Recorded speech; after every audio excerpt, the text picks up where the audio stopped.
Capítulo 3. A empregada chegou. Logo despertou o interesse do pai. Predador não tinha tempo a perder.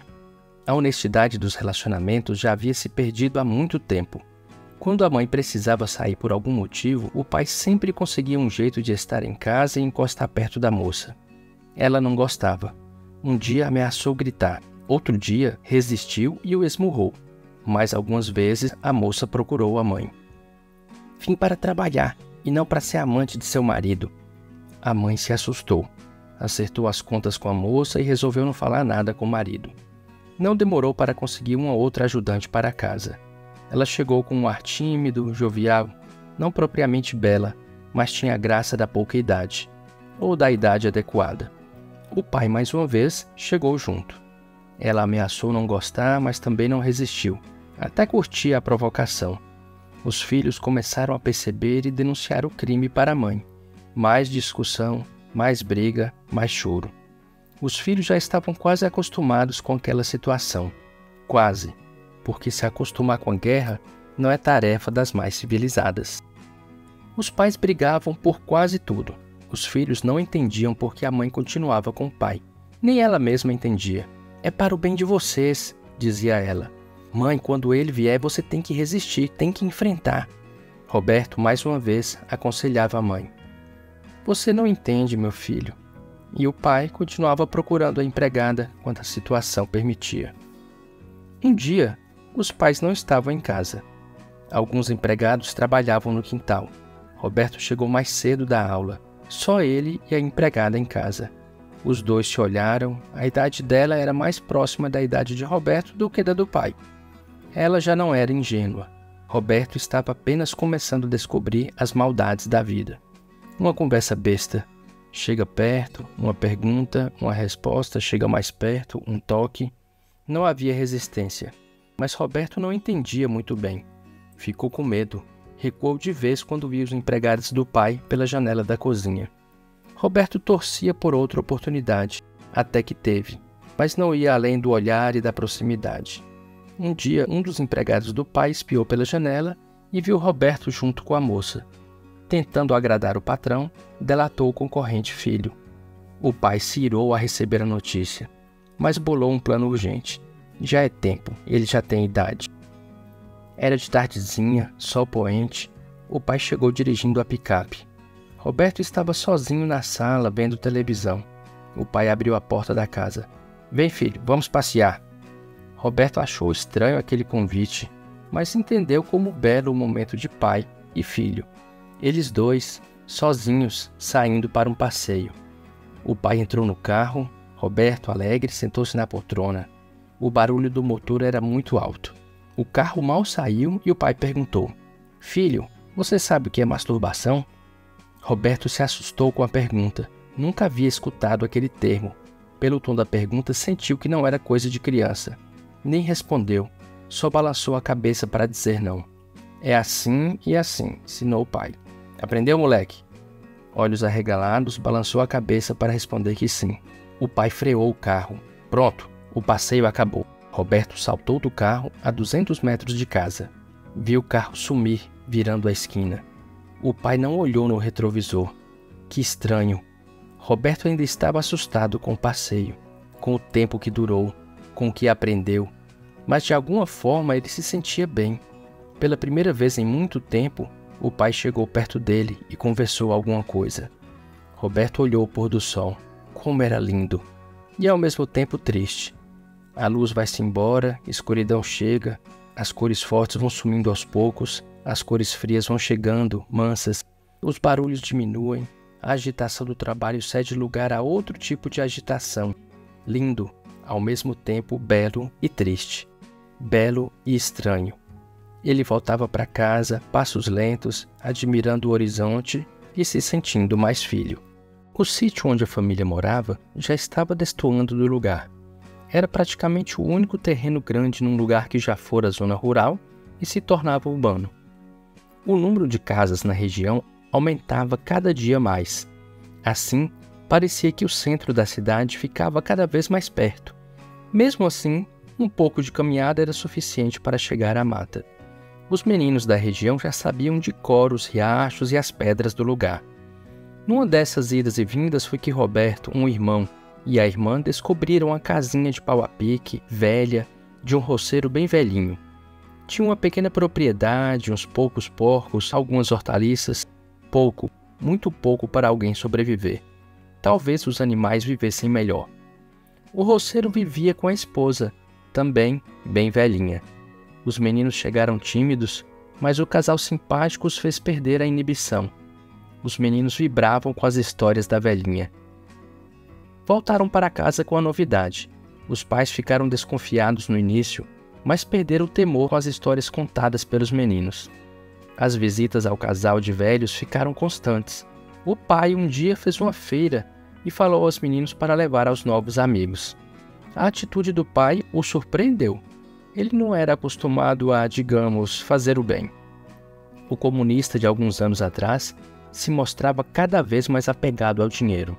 Mas ninguém é tão ruim que não possa vir a ser um pouquinho bom. O certo é que estava lá, a feira, até generosa, para servir de presente. Várias visitas, várias histórias, até que os pais começaram a visitar os velhinhos. Novas feiras, presentes, a mãe terminou por fazer amizade com a velha. Tinha virado uma rotina.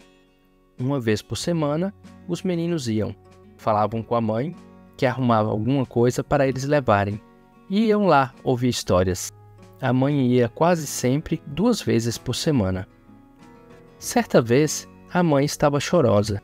Os filhos perguntaram o que era. Ela não quis dizer. "Foi o pai?" perguntaram. Não foi nada." "Mãe, pode deixar, não foi nada."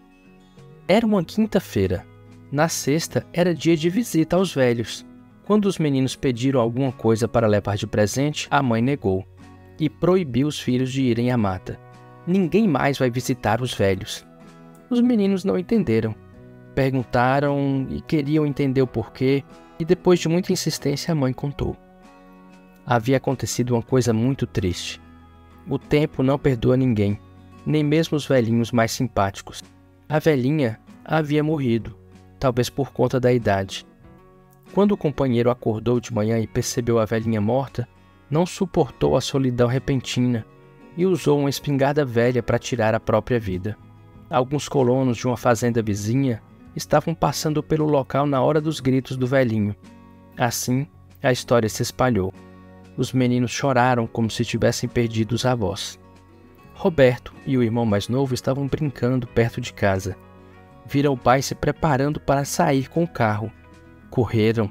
O pai não queria deixar, mas por tanta insistência terminou deixando os filhos irem junto. O passeio era diversão para os meninos, para o pai também. Depois de um tempo, esquinas e voltas extras para despistar o caminho, o carro parou em frente a uma casa quase no fim de uma rua, num bairro distante. Uma senhora olhou pela janela. Sozinha, em casa, os filhos na escola, o marido em viagem. Ambiente ideal para o pecado. O pai falou aos meninos: "Vocês fiquem aqui." "Aonde você vai, pai?" "Não interessa. Fiquem aqui até eu voltar. Vou buscar uns presentes." O pai entrou na casa. Os meninos dentro do carro. O silêncio da espera foi quebrado pelo irmão mais novo. "Será que o pai vai fazer lá dentro?" "Sei lá." Na verdade, Roberto desconfiava. Meia hora depois, o pai volta com 2 brinquedos nas mãos. "Toma, um para cada um." O mais novo ficou alegre. Roberto nem tanto. Viagem de volta, os meninos chegaram com os brinquedos novos, ainda que usados. A mãe achou estranho e perguntou: "De quem são esses brinquedos?" "São da gente mesmo, mãe." "Quem deu?" "Uma amiga do pai." "Como assim?" "A gente passeou de carro. O pai parou na casa dela, ficou um tempo lá e trouxe os brinquedos como presentes." A mãe se entristeceu com mais uma traição. Apenas mais uma. O pior dessa vez é que fora na frente das crianças. A mãe usava a sala da casa como seu lugar de costura. Uma máquina, uma mesa, muitos panos, giz, tantas outras coisas. Vez por outra, a sala ficava cheia de mulheres. Por conta disso, a mãe tinha muitas amigas. Ou melhor, muitas conhecidas. Algumas amigas. Dentre elas, uma vizinha que morava em frente, quase em frente. A vizinha era de uma igreja pentecostal, daquelas bem barulhentas.